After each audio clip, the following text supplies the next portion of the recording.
Salut à tous et bienvenue sur Jean-Mi. Aujourd'hui on va parler de Dungeon Breakout. Dungeon Breakout est un jeu d'aventure palpitant pour 2 à 6 joueurs, de durée de partie de 5 à 65 minutes selon la vitesse à laquelle vous allez explorer ce donjon. C'est un jeu de Cathy et Schonelberg et il est édité par Goblin Co. Le jeu combine exploration, stratégie ainsi qu'un petit peu de chance. Dans le jeu, vous allez jouer un aventurier qui va explorer un donjon en récupérant des trésors, combattre des monstres et faire de l'exploration.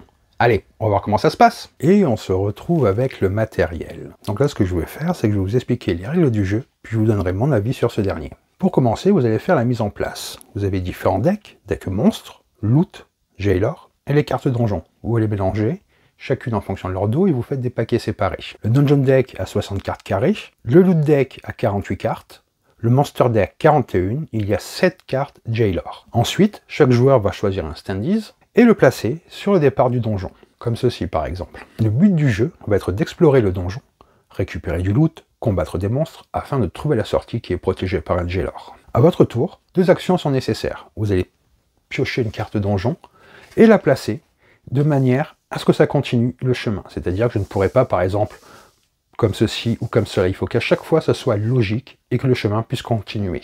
Ensuite, vous déplacez votre standees de 1 sur une zone du donjon. En fonction des icônes, différentes choses vont se passer. Ici, c'est une carte loot, donc si je viens comme ceci, c'est une zone loot, je piocherai une carte loot que je rajoute devant moi.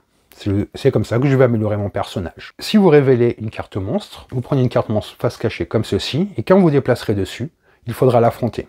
Lorsque vous déplacez dessus, vous la retournez et vous allez devoir combattre cette créature. Vous allez lancer un dé à 6 faces et vous devez obtenir un résultat supérieur au point de vue du monstre. Si vous gagnez, vous pourrez tirer une carte loot du deck. Mais si vous perdez, vous retournez au point de départ et vous perdez tout votre butin dans cette salle. Certains événements dans le Dungeon Deck vont vous faire rencontrer le geôlier. Comme un monstre, vous devez lancer le dé pour le vaincre, mais vous ne pouvez pas utiliser de nourriture contre lui. Si vous perdez, vous devez retourner à la case départ et perdre tout votre butin. Un geôlier garde également les cartes sorties. Vous devez le vaincre pour pouvoir vous échapper du donjon. Car lors des combats contre les monstres, des objets comme les armes ou les boucliers que vous avez récupérés avec le loot peuvent donner plus 1 à votre jet et peuvent être utilisés plusieurs fois. Par contre, les bombes et la nourriture ne peuvent être utilisées qu'une seule fois et doivent être déclarées avant le lancer de dés. Dans les différents loots que vous pouvez récupérer, il y a également des armes et des boucliers qui améliorent votre chance de succès contre les monstres. Par contre, la nourriture est une carte à usage unique. Vous pouvez l'utiliser pour ajouter plus 1 à votre jet de dés lors d'un combat, ou bien la donner à un monstre pour le distraire, ce qui vous permet de passer sans avoir à le combattre. Les cartes bombes sont à usage unique. Elles peuvent être utilisées de 2 façons, soit pour ajouter plus 1 à votre jet de combat, soit pour ouvrir un nouveau passage dans le donjon. Vous la placerez pour créer un nouveau passage, tout en respectant,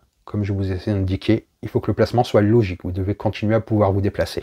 La carte bombe est ensuite laissée en place, et tous les joueurs peuvent utiliser ce passage jusqu'à la fin de la partie. Un autre aspect du jeu est que vous pouvez faire le pickpocket avec vos adversaires. Quand un joueur entre dans une pièce occupée par un autre joueur, il peut essayer de lui voler du loot. Vous allez lancer un dé, si vous faites autant ou moins que le nombre de cartes loot que ce joueur a, vous lui prenez une carte. Par contre, si vous ne réussissez pas, vous prenez une carte loot maudit que ce joueur a. En effet, il y a dans le deck loot des cartes loot maudit. Elles vous donnent moins 1 en combat et vous ne pouvez pas vous en débarrasser. Le seul moyen de s'en débarrasser est de perdre lors d'un combat ou si un jet de pickpocket est raté. Le but du jeu est donc de trouver la sortie par une des cartes sorties tout en affrontant le geôlier qui garde la sortie. Il faut arriver sur une carte comme ceci et vous affronter un geôlier pour pouvoir sortir. Pour augmenter la difficulté, vous pouvez retirer 1 ou 2 cartes de sortie avant de mélanger les paquets. Donc je vous redis brièvement comment se passe un tour de jeu. À votre tour, vous révélez une carte du paquet donjon que vous posez de manière logique pour que le chemin puisse continuer. Et ensuite, vous déplacez votre standees de 1. Vous pouvez récupérer du loot, vous allez devoir combattre des monstres et trouver la sortie de ce donjon.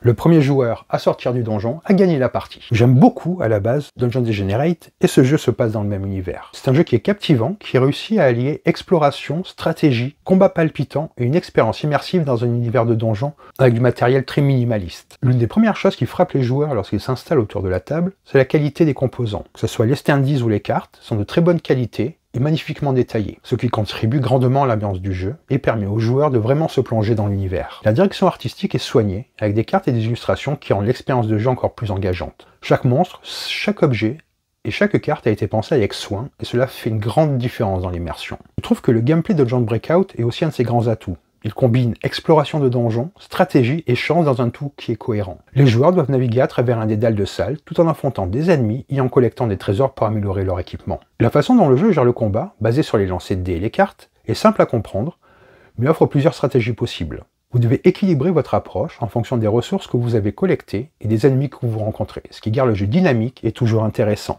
Car entre avoir de la nourriture, des bombes et des armes qui vous protègent, ce n'est pas exactement la même chose que vous allez faire. Cette mécanique de carte crée une tension constante quand vous ne savez jamais ce qui va se passer. Ajoutez à cela les choix tactiques que vous devez faire à chaque étape du jeu, et vous obtenez une expérience enrichissante où chaque partie peut sembler unique. Le système de progression que l'on a avec le loot est également bien conçu. Vous avez vraiment l'impression d'améliorer votre personnage et de récupérer de l'équipement au fur et à mesure que vous avancez dans ce donjon, ce qui crée un véritable sentiment de croissance et de développement. La gestion de ces cartes ressources et des actions est crucial pour réussir à atteindre l'objectif final du jeu, s'échapper du donjon. Le jeu est également flexible en termes de durée. Si vous souhaitez une session rapide, jouer en moins d'1 heure, vous pouvez retirer des cartes, le jeu est vraiment adaptable à ce niveau-là. Et ça peut aussi faire un très bon jeu à jouer entre plusieurs parties de Dungeons & Degenerate tout en restant dans l'ambiance, voire même amener une sorte de jeu secondaire lorsque vous faites une partie de ce jeu. Dungeon Breakout réussit, je trouve, à capter l'essence des dungeon crawlers, tout en emportant une touche moderne et fluide dans sa mécanique de jeu, tout en ayant une approche très minimaliste et fun. Il va allier chance, stratégie et interaction avec les autres joueurs, ce qui le rend non seulement compétitif, mais aussi agréable à jouer. Les nombreux types de cartes, d'ennemis, garantissent qu'aucune partie ne se ressemble, et ce qui permet au jeu de maintenir une grande fraîcheur après de nombreuses sessions. En résumé, Dungeon Breakout est un jeu extrêmement divertissant, avec son univers captivant, ses mécaniques fluides et ses nombreux choix tactiques. C'est un jeu que je vous recommande sans hésiter. Et si en plus vous aimez la direction artistique et la démarche artistique de Goblin Co et des artistes derrière, des créateurs derrière, je vous invite vraiment à aller vous pencher sur ce jeu, qui est à la fois fun, stratégique et qui garde l'esprit de Dungeons & Degenerate. J'espère que cette vidéo vous en a plus appris sur le jeu. Si cette vidéo vous a plu, n'hésitez pas à laisser un commentaire et à vous abonner à la chaîne. Sur ce, je vous dis bonne partie et bon jeu!